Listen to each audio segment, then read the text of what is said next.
right. Well, thank you so much for joining us today at RG Podcast. This is Isaiah Diesel with Scott Williams here, doing a podcast that I really wish wasn't necessary.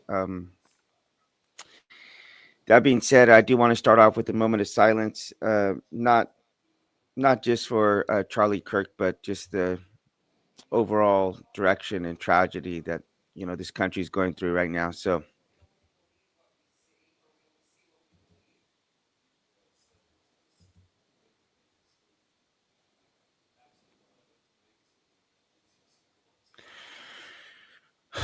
all right. Well, that being said, I do want to thank everyone for joining us. And yeah, this is not going to be an easy talk, but it's going to be a necessary talk. So, Scott, if you can, you recently had a talk that I joined you, I think yesterday. So, would you mind kind of telling me if you had any kind of insights in that are worth sharing? Yeah, I mean, I have noticed that the impact of the assassination on both sides has been just tumultuous. There's a lot of people on each side now just sort of digging their heels in support of their echo chamber and tribe against the other quote unquote side.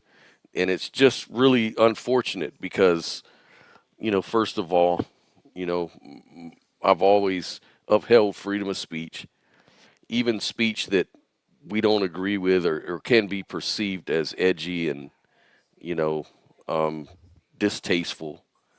Mm-hmm. Um, Now, a lot of people argue that his speech was necessarily hateful.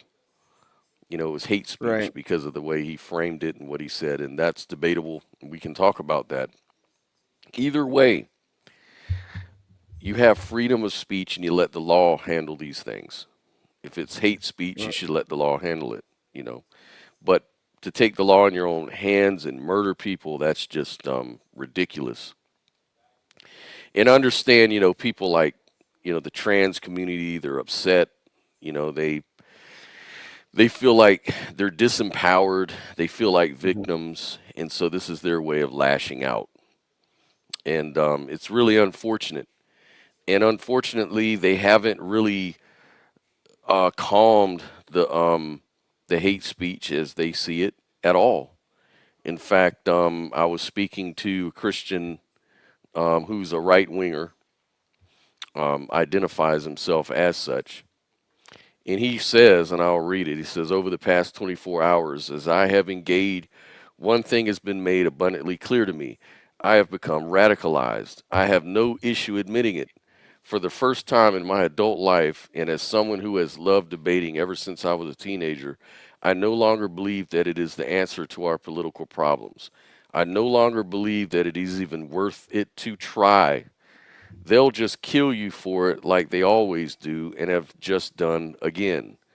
We are simply too far apart on what constitute things like morality and good political policy to even begin laying the groundwork for a reasonable discussion. Things like debate, logic, reason, etc., are only useful when each party shares some degree of commonality, values, and agreed upon definitions. We simply do not have that anymore. We are not united under the flag of our nation. We no longer share a history, a language, a religion, a sense of community, a sense of morality, duty to God and country, or love and respect for a fellow man. Apparently, there are even two sides on an issue so incontrovertibly evil as the cold blooded assassination of a Christian man who only ever tried to do good in the world and invited anyone and everyone who disagreed to come forward and explain why. But there isn't two sides, there are only one. Those who condemn evil and those who jump through hoops to excuse and justify it. I've seen a sickening amount of the latter. These people hate us, they're targeting us, they're hunting us, they want us dead, and they think it's funny. The message could not possibly be more clear. We are past the point of political disagreement. We are at war with these people. And as much as it pains me to say it, it's a war that we are currently losing. And he goes on, I don't want to keep reading, but he goes on to say how he's going to use violence from now on to express his opinions. Well, man, there's so much to unpack there, and because I you can't just look at this as an assassination. There's I think it's layered on multiple layers.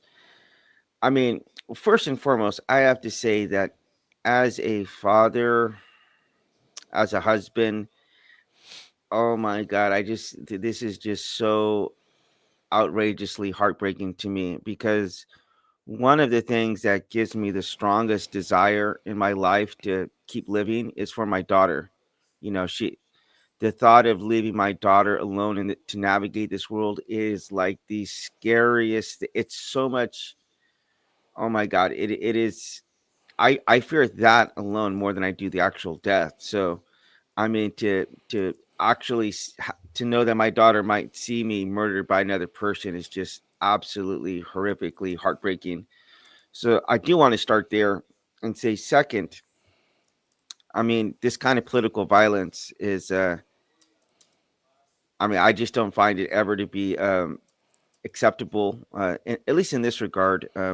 Obviously, if you have like a dictator or people who are actively trying to hurt people or oppressing people, I we might have to have a different kind of talk.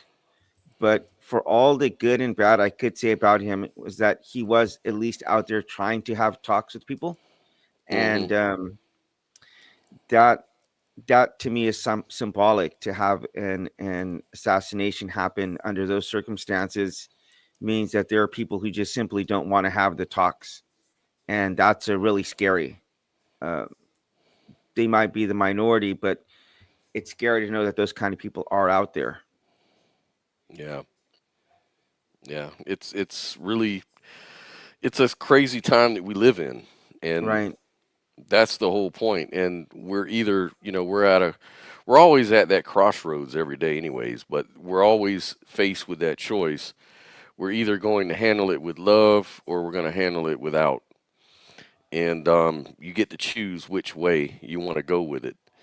Um, you can either learn how to turn the other cheek, pray for your enemies and those who's persecuting you, or you can pick up guns and just try to silence your interlocutors that disagree with you by right. force. The choice is always up to us. I mean, I do, before I get into like the meat of this, I do want to frame this in another way, that this shooter, who I will never name any of these shooters on this podcast, but this guy was like a relatively normal person. You know what I mean? He had got a full ride scholarship and came from a decent family. It looked like middle class family. Didn't look like anything majorly awry there. But the reality is that he went to school, and at some point in his schooling, got Hmm. radicalized. And Yeah. I think if we take a step back, that in itself should be indicative of something that's really going wrong now. When people are going to school and they're getting radicalized to the point that they're willing to commit violence, like as the older generation, people like, I mean, you're quite a bit older than most people, but Scott, but other people who are getting up there in our golden years, Yeah. we got to start thinking about this, man. Like, this is what the younger generation is being subjected to. And unfortunately, this guy, he could have been steered in the right direction. He could have been mentored by people. He could have been helped. But now, unfortunately, before his life is even getting started, man, I mean, this guy's, in my book, is still a zygote, but his life is forever done. His life is forever done.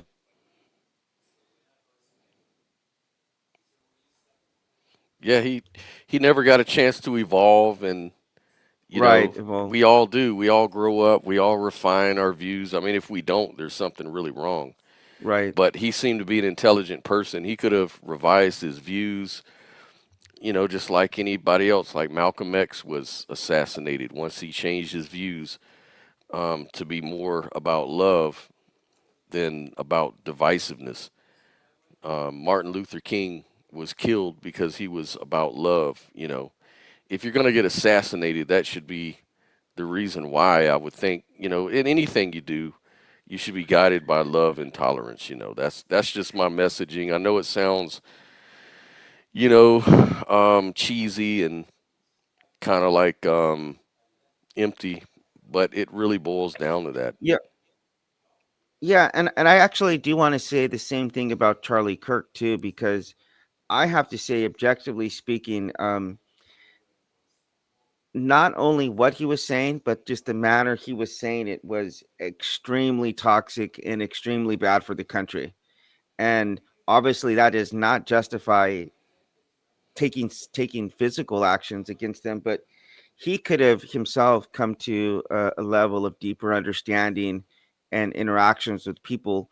I mean, speaking again of which, that guy got into politics at 18, so he was just surrounded by it for his adult life. And I think if you're surrounded by that for 13 years, man, that's got to really mess with your mind, man.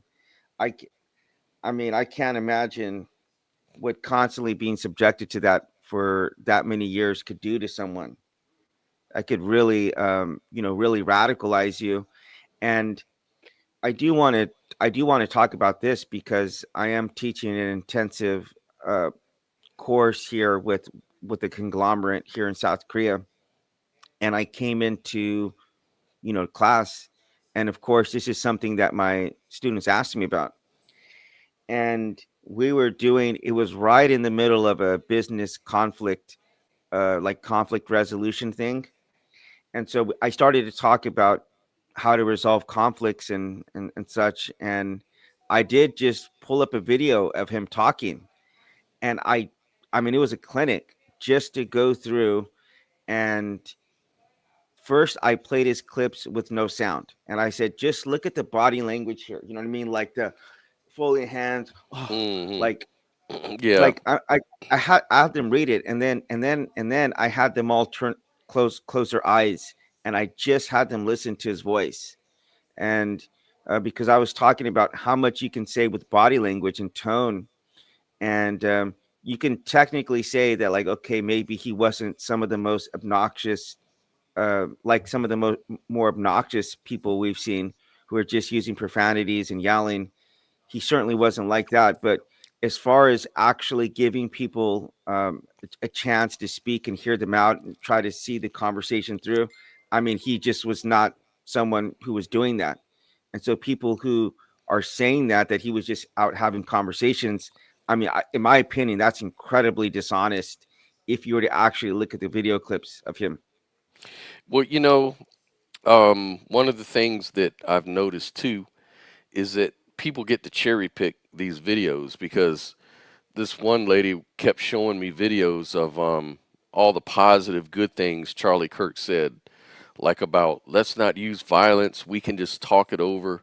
Let's use our speech to Right, be let's sit down and talk. And when we stop talking, he's always say this at the top of his lectures. If we can't learn how to talk, then we've lost the whole game. We have to sit down and talk. right, So you can look at all that stuff and you can just center on certain videos and certain talking points. And you can walk away from it thinking, this is a great guy, very reasonable and rational. And then you may not be familiar with the videos like the one you're talking about, where he's being dismissive, being hateful. His body language is sending a stronger message than his voice is. And so, it just depends on what you look at, what you want to see. And I think people's perceptions sort of frame their reality for them. They just perceive things a certain way, and you can't tell them any different. They see Charlie Kirk as an angel, a good Christian. All he was doing was trying to spread love, and he got killed for it by the evil transgender community. And yeah. that's the message they walk away with. Well, and I'm sorry. Yeah. Well, I do want to say something else that, like, I am not going to speak to anybody's Christianity, whether or not they're saved. I mean, speaking of going through different, different levels of understanding, people. I mean, I can tell you when I first became a believer 10 years ago. I mean, I'm a completely different person than I was then. So I don't want to be the arbiter of who is a Christian and who's a not. But I'll tell you this: what this guy was promoting was not Christianity. Okay, this guy was promoting himself, nationalism, and he made a living off of dividing people. And Mm-hmm. again, that's not any kind of reason to attack someone. I'll never even come close to justifying that. But I mean, I want to call it, as a Christian, I want to call this as it is. I mean, it was idolatry that this guy was engaging in out in the open, intentionally antagonizing people who didn't know Jesus Christ for the sake of gaining political points and political Mm-hmm. wins. And if you're not a believer, then you shouldn't care about this one way or the other. But as a believer, I have to call this out for exactly what it is. And this is not speaking about him being a Christian or not, but the kind of stuff that he was promoting was absolutely antithetical to my religion that I have. I mean, it was a matter of violence, dismissing, intimidation. He was intimidating people, and that needs to be called out for what it is. Well, the whole approach was sort of disingenuous because if you think about it, he's going to a college campus to talk. He's going to set up a table with cameras, a bullhorn, and he's going to go out there and just start debating kids on college campuses. And all they're really going to do is dig their heels in. And he knows that. They're going to sit there and they're going to argue against him. That's the whole point. No one wants to go there and lose a debate to Charlie Kirk. They're there to see if they Right. can win the argument against Charlie Kirk. So everyone's got their agenda all lined up and no one's going to change their mind. So whenever people do debates like that, it's just for entertainment. It's just for the people that are already Christians and already right wingers to look at the videos and just look at them as winning videos. Like look at our guy Owning. Charlie Kirk owning everybody and stuff like that. And that's all it is. And then the leftist people get mad Right. because they're like, oh, he's just arguing against dumb kids that are low hanging fruit. Right. Why don't he debate the real people? So it's all just a Right. gimmick. Well, and I mean, that is a good point right there to say that if you look at his videos, you'll see that's what it says. Charlie Kirk destroys liberal, trans, whatever. He destroys abortionists and owns them. And I mean, if that's the intent that you're going into this, then you really shouldn't have it change my mind. It's like, come here and get humiliated by me. Because if he did actually set up signs and said, changed my mind and sat down and said, "Hey, let's talk each of these issues through." Because like you cannot do that whenever you line people up 10 deep. You know what I mean? Right, right, You line people up 10 deep. You're looking for sound clips and you're trying to get to the next person. You're trying to dismiss this person as quickly as possible. So if he would have set up that table and said, "I'm going to talk to you like you're a human being with emotions, as someone who's being affected by these issues," I would have been all on board for that. Like I think America, the world in general, but America desperately needs that kind of conversation. And people who genuinely believe that that's what he was doing, I mean, I just have to say that's just disingenuous to promote that, because that's not what he was doing. He was out there trying to humiliate people, and not to say that he should have been assassinated for that. Obviously not, but I mean, ultimately, in my opinion, the world is going to be better off without having those kind of conversations in it. And take that as you will, but I mean, I just don't support that level of someone intentionally trying to antagonize and divide people to make money and to promote a political party and to get a win. I mean, it's just dangerous. It's sad. yeah. You know, Oh God. when I do my podcast, and you were on it yesterday, and I've got people such as yourself, and then the Reverend, and other people that I don't necessarily agree with, people that maybe Right. are of religions that I'm not a part of or whatever. But if you notice, I don't challenge the beliefs, unless there's a permission for it, unless it's been discussed that we all mutually agree to have a debate, we have a discussion, a pushback. But when I get people on like that, like the Reverend, I just want to know what their views are. I don't want to own them.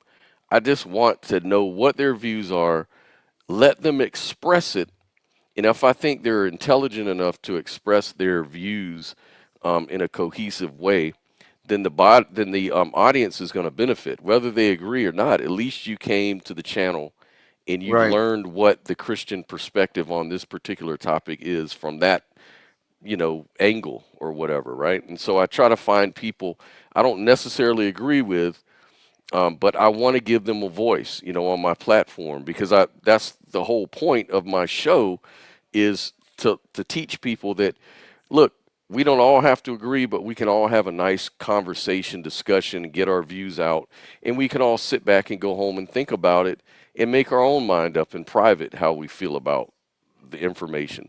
We don't have to argue with one another, put each other's down, do the whole Darth Dawkins thing. We can actually sit down and understand each other. Just understand each other, if not agree. Well, I do want to say something too because I did get to share with my students about Dale Carnegie's like how to have an argument or disagreement. And the Hmm. first thing that he says in there is like, welcome the disagreement because when two sides agree on something, then it's not necessary to like try to bang them out and trying to come to a different kind of conclusion. So it's like one, thank the person for their time and thank them for their consideration and let them know that you're open to receiving new information and to have your mind changed because that helps to build goodwill and good faith with the person you're talking to. But the other side of that too is also, you know, that you have to be able to admit the sides that you're wrong or whenever people making good cases.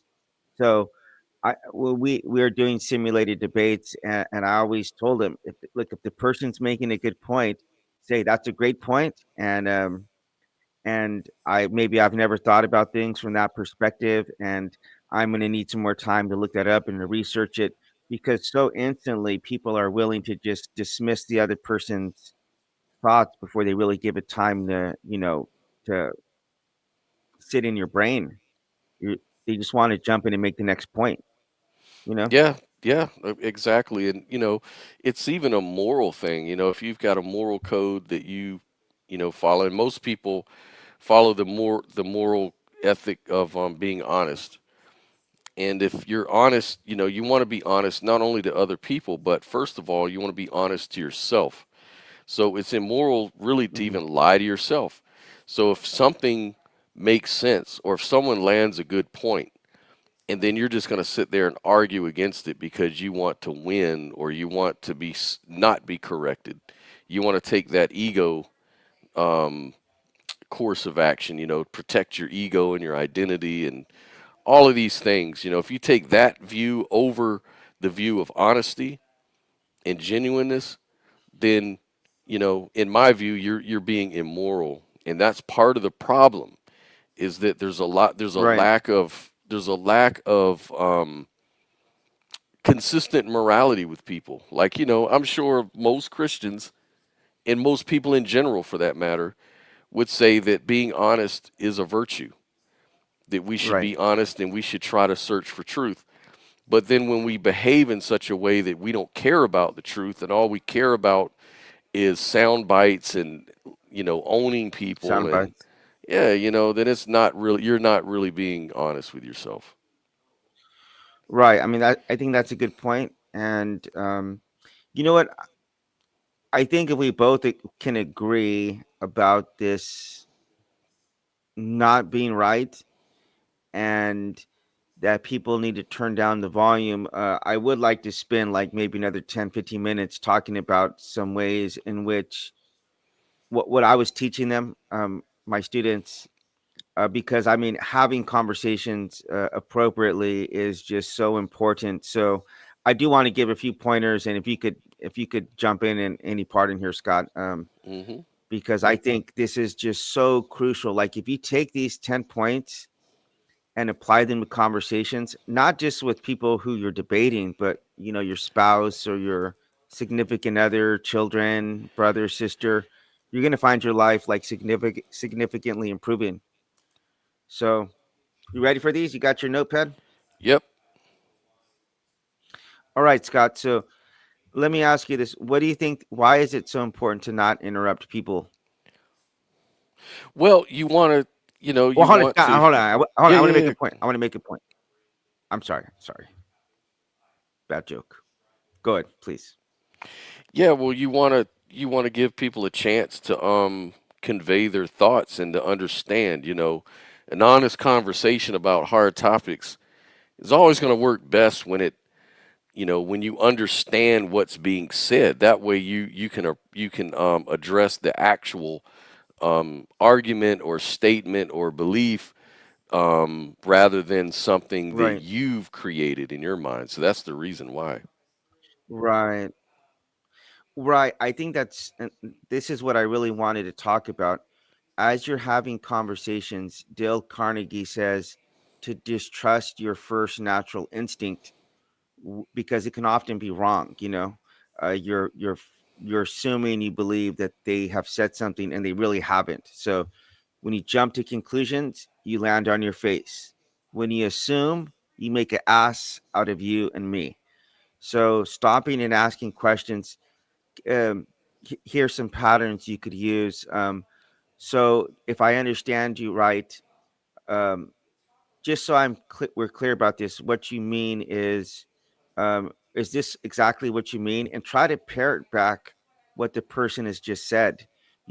I teach English as a second language here to business students, and when I ask them if they understand something, they'll say yes many times, and so but they really don't understand it. So I make them repeat it back to me, and I even do exercises where I'll teach one student one thing, say like rhetorical questions, and then I'll have them teach the other students just so they can get it really deeply ingrained into their mind, and to know that I know for certain that they have understood it. Because for me, if you could explain it to another way to someone who doesn't know it, and to a way that they aren't going to be able to understand it, that means you have true mastery of this topic.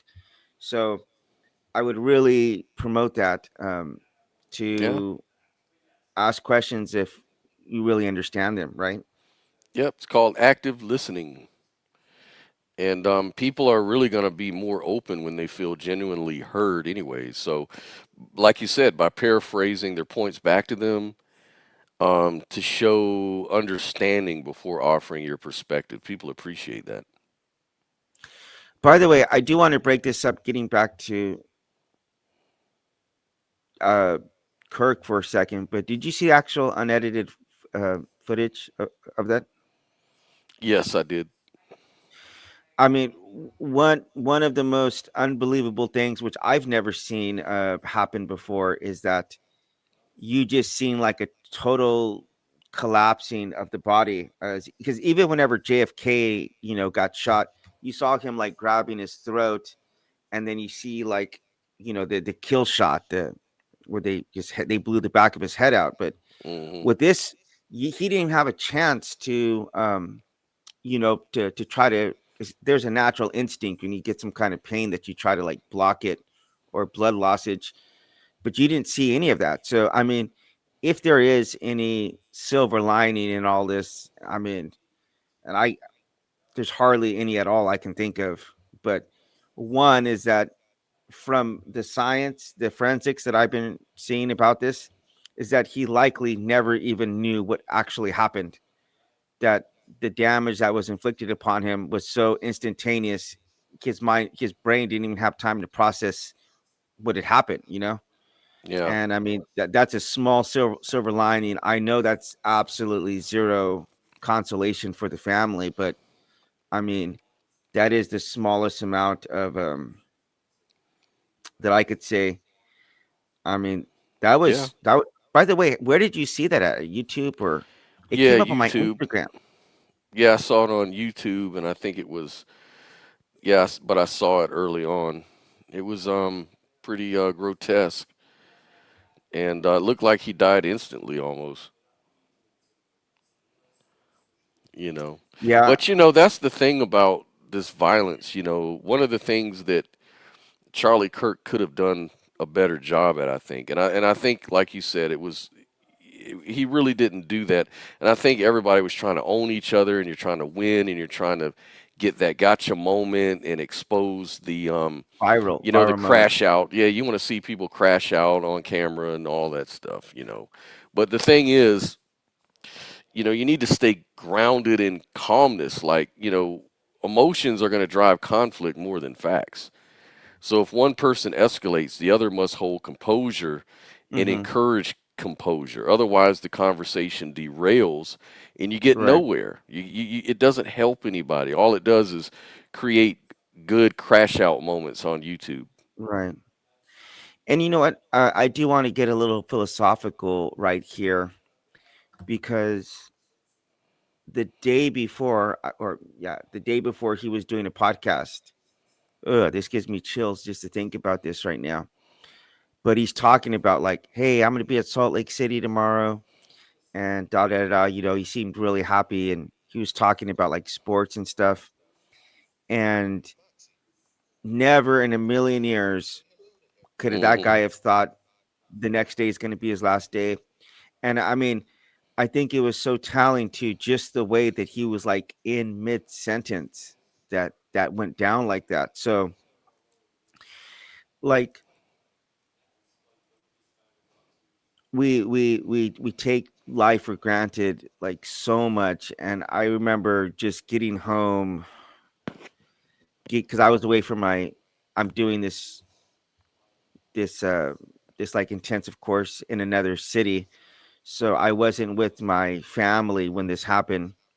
And I just remember getting home and just holding my daughter for like an extra second and just looking at her, and just wanting to cherish that moment that I had with her. I just really think that people should, take a moment to just cut out the rhetoric for a second and go, as they say, touch some grass, spend some time with the family, man. Like, Mm. get off the internet. That's what I'm trying to say. Get off the internet. Like, Yes. this is a dangerous place, man. This is a dangerous place, man. Yeah, and it's designed that way. It's all by design. There's a lot of great care and scientific research that went into understanding how you can trigger people's emotions online. That's why you have, everybody gets these dopamine hits from the like buttons, the love reacts, and then people get this anger from negative, emojis and laugh emojis. People get upset. I mean, they really get into their feels about being online. And it's created just this whole culture of people that are triggered, this outrage culture, this triggered culture.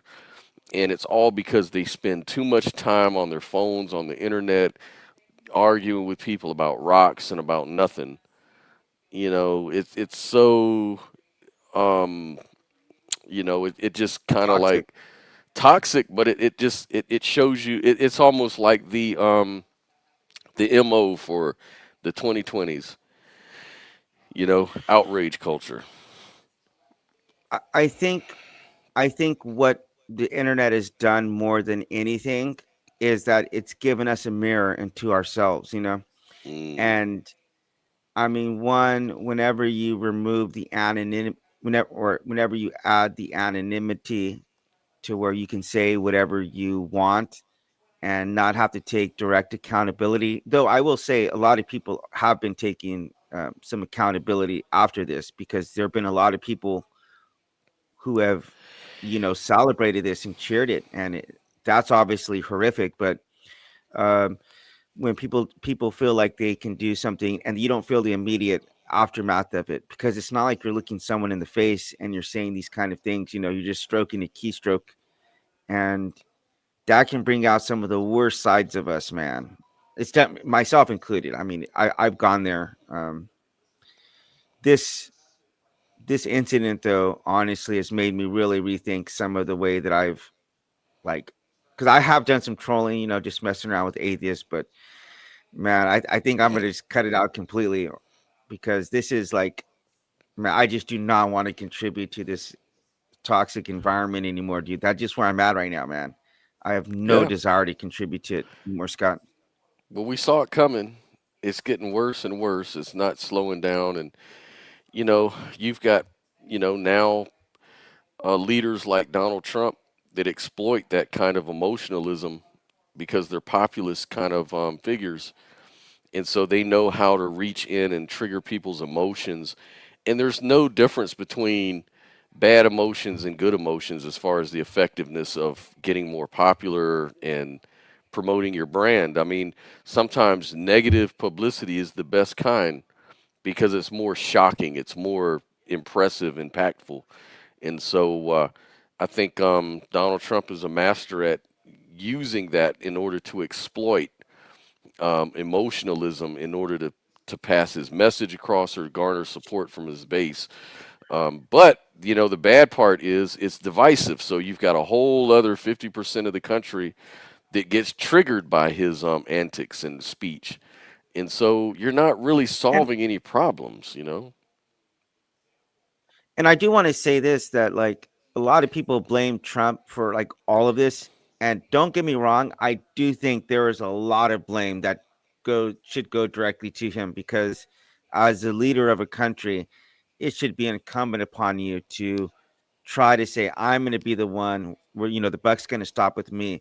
I'm going to be the one who's going to be trying to encourage people to mellow down this speech. But truth be told, man, what actually caused me to become an atheist in the first place was being in Bible college in the year 2000 and seeing the way that Christians were treating Bill Clinton.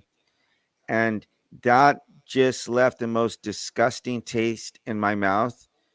Being at a Bible college where people were attacking the president that way. And I think right after him, when Bush got into office, Democrats stepped it up a notch with him. I mean, they really laid into Bush.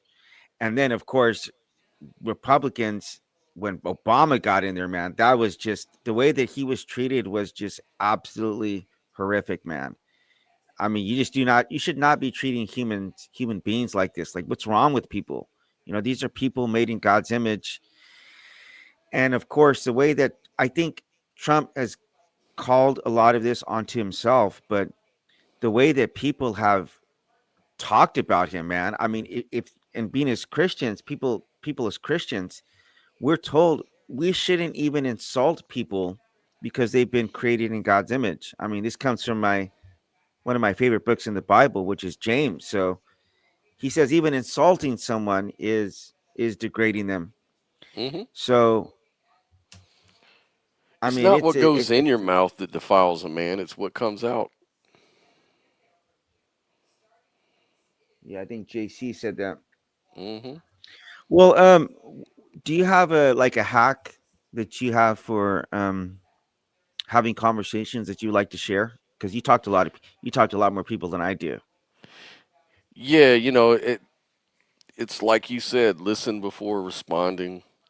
Maybe mirror what they say. And at the beginning, if you notice, I always try to set my intention clearly. So begin by framing the conversation Frame as an it, attempt to understand, not attack. frame it, right? Frame it that way. Ask questions, don't Framing, just argue. Separate, here's a good one. Separate your ideas from identity, right? So critique arguments, not the person. So when people feel their identity or dignity is under attack, they become really defensive and resistant to the evidence or reasons that you're hmm providing. So that kind of goes along with the framing too, but you just want to make real sure that you're attacking the ideas, not the person. And again, find shared values. Even if you disagree, Shared try to find common grounds like fairness, safety, dignity, and it helps anchor the discussion in that respect. anchor. Yeah, you want to anchor the discussion into Good. that shared value sort of approach. And then again, stay grounded in calmness. Don't What talk over people. what I have found useful is to insult my interlocutors, Hmm. or rib them, to get a little laugh out of them, and I'll rib myself too. But I've personally found that when I start off with a little playful insult to them, and I can Yeah, get a little chuckle out of them, they'll know that I'm not taking this too seriously. yeah. And so, yeah, if you can try to use comedy as much as possible.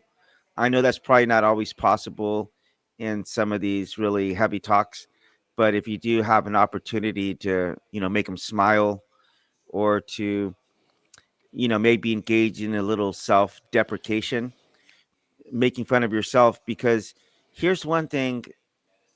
Here's one thing that I found to be like one of the most universal truths ever, that like when someone's wrong in a situation, and then they argue and they try to justify, and you know what I mean, they're so clearly in the wrong, but they're being obnoxious about it, and they want to argue about it anyway.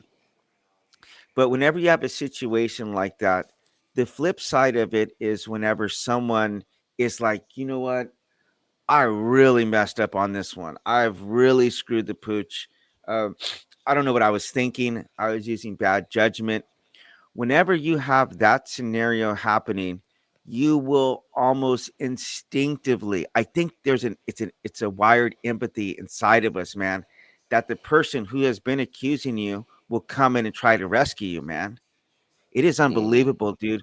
If you ever apply that and say, you know what, I'm not going to argue, Maricopa, I am completely in the wrong. I apologize. I mean, and it's actually shocking to people, because it's such a Hmm. rare thing for people to see that you're willing to do that, and to really say, "Hey, man, I was completely out of line. I was completely inappropriate, and I need your forgiveness."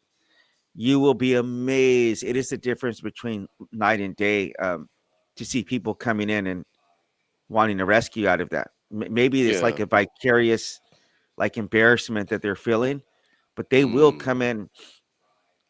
I mean, Yeah, that kind of makes they, sense. The question is, how do you get to that point of maturity to begin with? It's kind of like saying, like Joe Rogan said, if overweight people don't want to be, fat anymore, then stop eating so much. Stop doing it. It's very simple. It's not even that big of a deal. Just stop eating.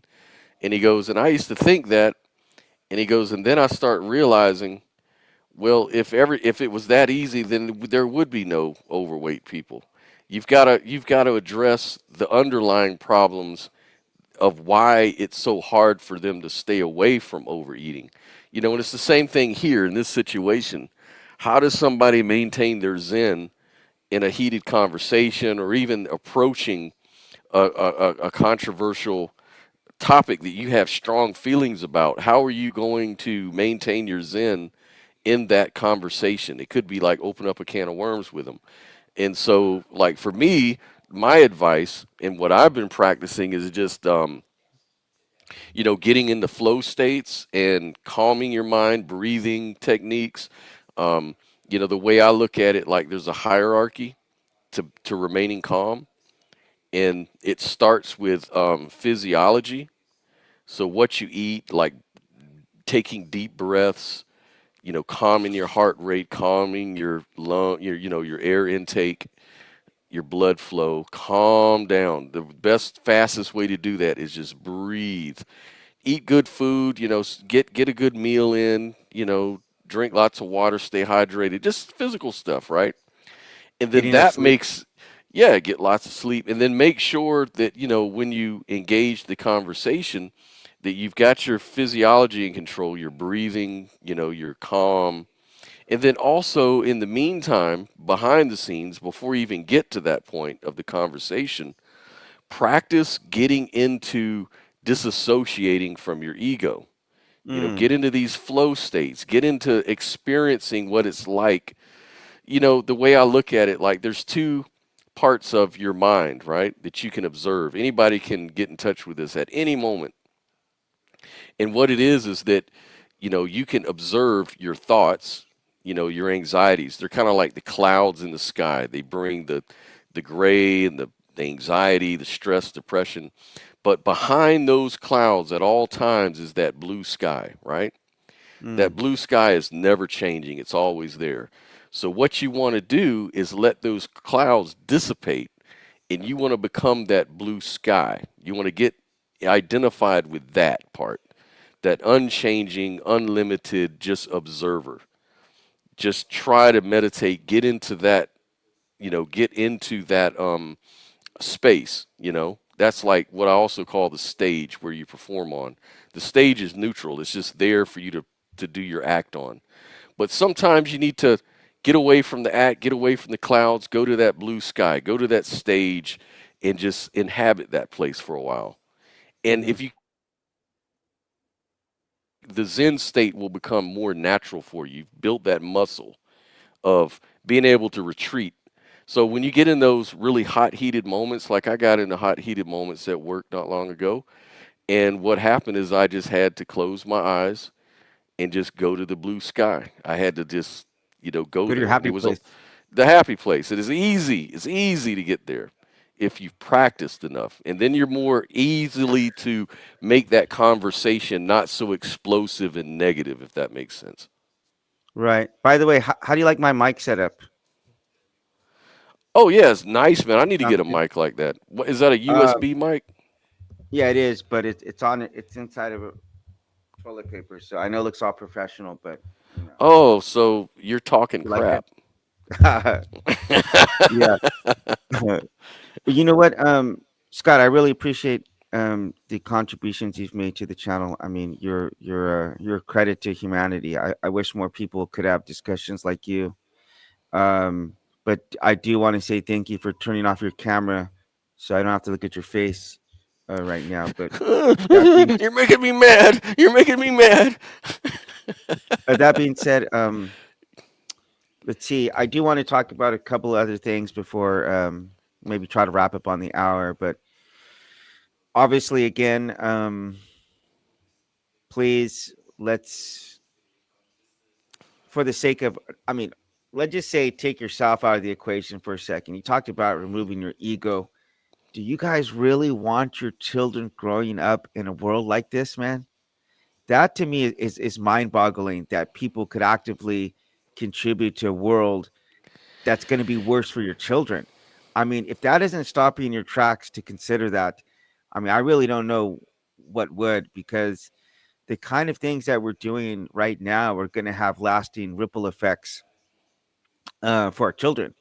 So we should actively be trying to make a better world for our children, and that might take the form of taking an L every now and again for yourself and saying, "Hey, I'm gonna be a bigger person in this situation," and just stop responding. And you know what I mean, like, okay, someone's insulting my ego or my faith or whatever, and I don't need to respond in kind. So I just would really encourage people to think about that, to consider that next time you're having one of these heated debates online or posting a It, meme or whatever.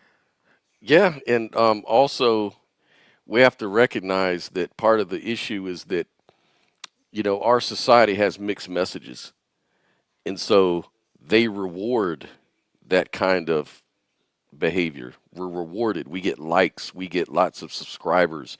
We get lots of attention on our videos when they're more explosive and crash out videos, or Right, people, when they see right. all those so and so just got drowned in a sea of L's and all of this kind of stuff. That stuff is funny, and people are like, "Oh man, I got to see that," and they love it, and they love to take sides, and they love to engage in the abuse of the other side, and take.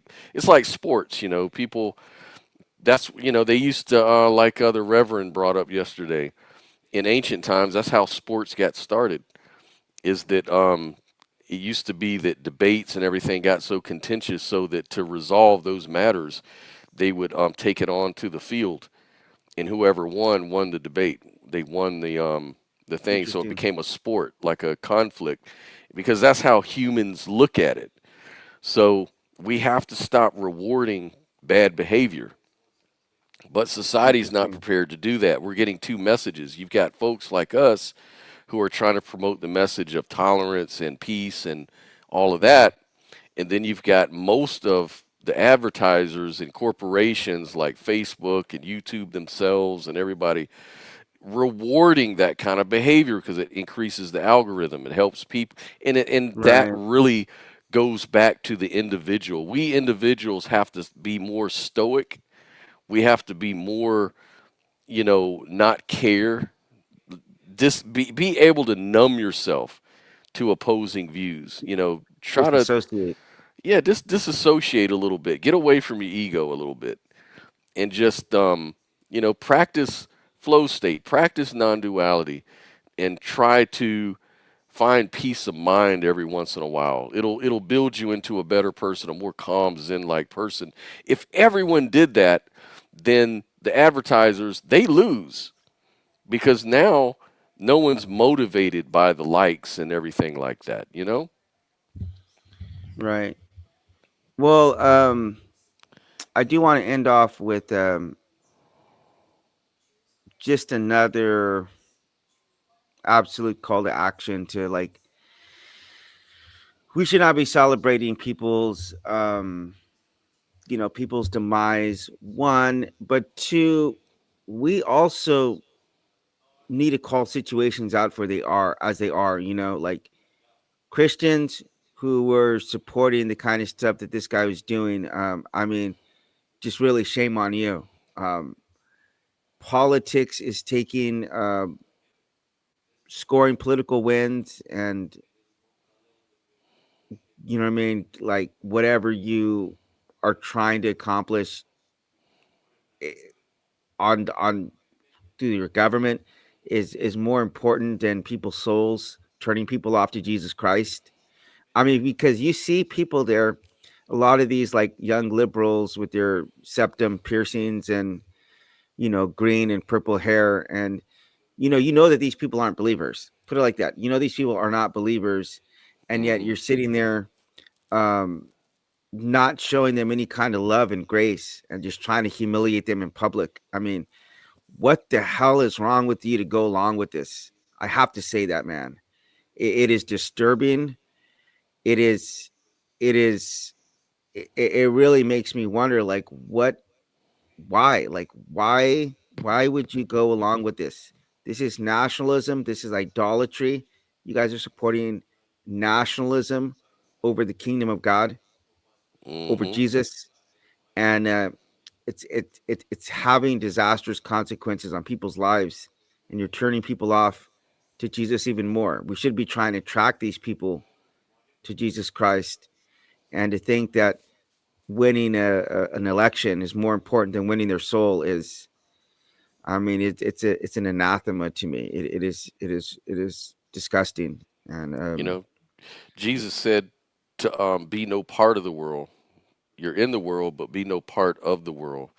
So I think his analogy there was not to get too engaged and right, too associated with politics and the dramas of the day to where you lose sight of the love that you should have for God and neighbor and fulfilling the commandments. Love your neighbor as yourself and love God with your whole heart, mind, and soul.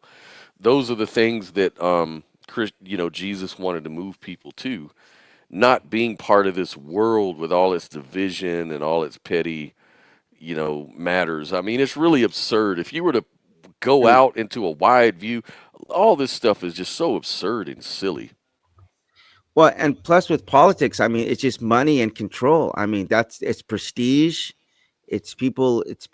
You know what I mean, having all that the world has to offer and to give you via politics, and it's an avenue just that just created. It is there for no other reason than to divide people and to make them dislike each other, and you're contributing to it for clout, for status in the world. And I do want to say one other thing. But do you want to add something to that? I just gonna say it's just a form of weakness. It's very weak. So I don't know. I think the last thing that I do want to say,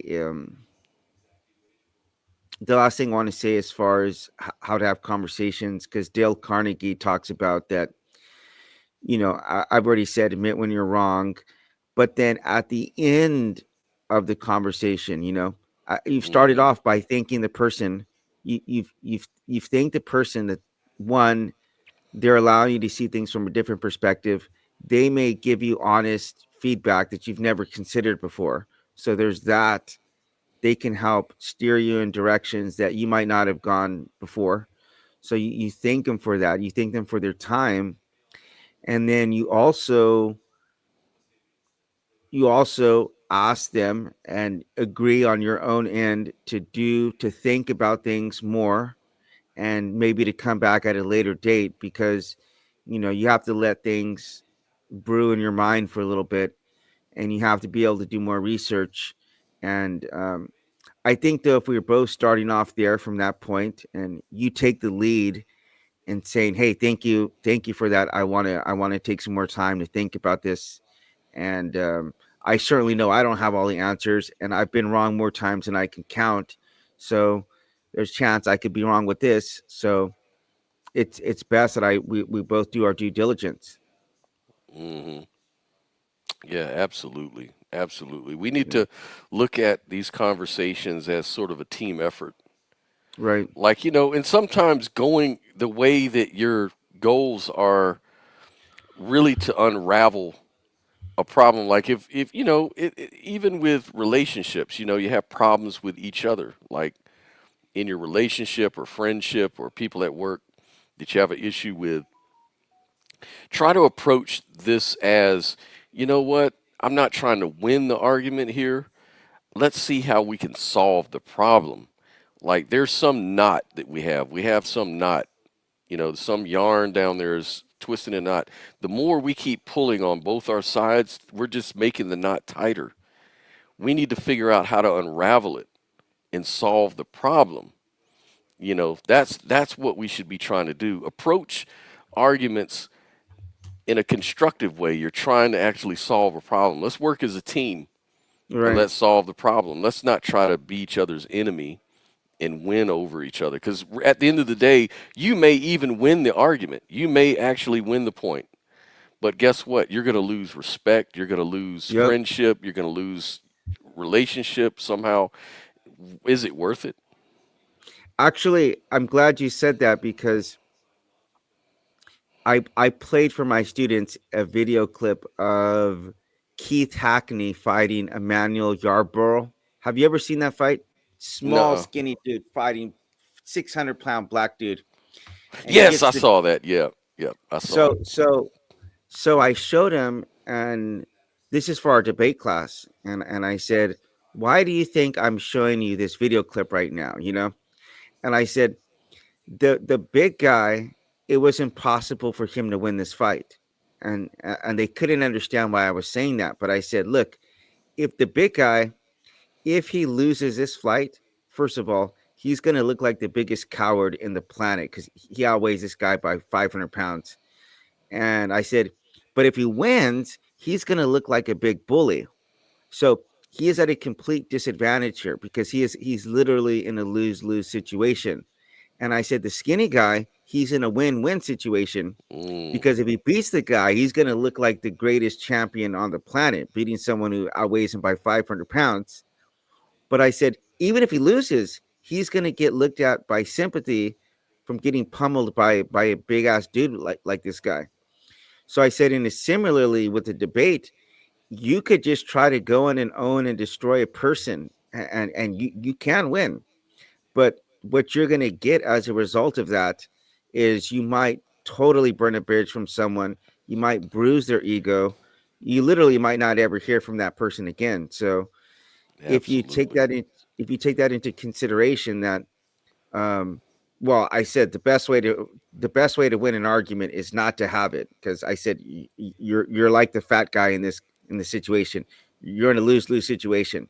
Because if you lose, you just lose. And if you win, you could still wind up doing more damage than if you just avoid the conversation in the first place. So Well, you may get a that chance to exercise that tonight. I think there's somebody's channel you want to call into that's going to be talking about the topic. So this will be a we'll good see. chance to practice it or at least see how it's going to Right, unfold from the other side. But just make sure that you follow your own advice and see how it plays out. Maybe it'll be a right. demonstration of how this can work. Well, I do want to say this is the last thing I'm going to say from the for the talk. Scott, I appreciate your time, but in the spirit of demonstrating how to have these talks, I would like to, for the second time, Darth docking you off of my stage. So I'll see you later, Scott. Goodbye. That being said, thank you so much, everybody, for joining us today. You know, it's a really sad day. It's been a sad few decades that, to be honest, that we continually are wanting to see the worst sides of each other and wanting to see ourselves as superior, whether it be morally, uh, intellectually, or by any other way. And I don't know. I just want to come back to one thought, man. Like, what kind of world do you want to leave for your kids, man? One where you could get attacked, you could get murdered for your own views that you have, or they.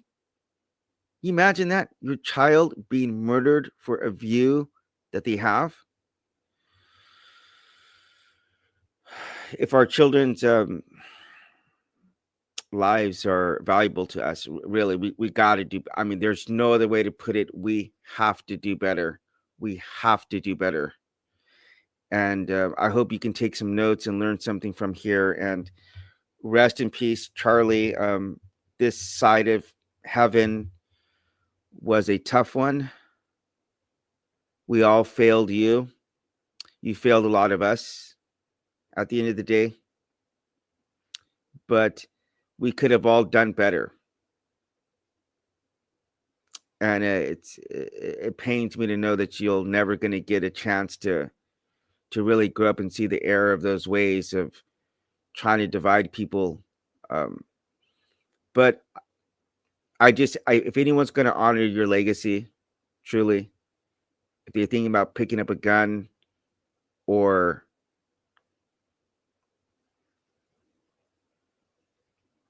writing something hateful online or whatever else might be brewing in their mind, just I ask if anyone, I don't know how many people's going to hear this, but please just pay it forward to your children in the form of making a better world for them to where this kind of thing does not happen again. Okay. These kind of things do not need to happen.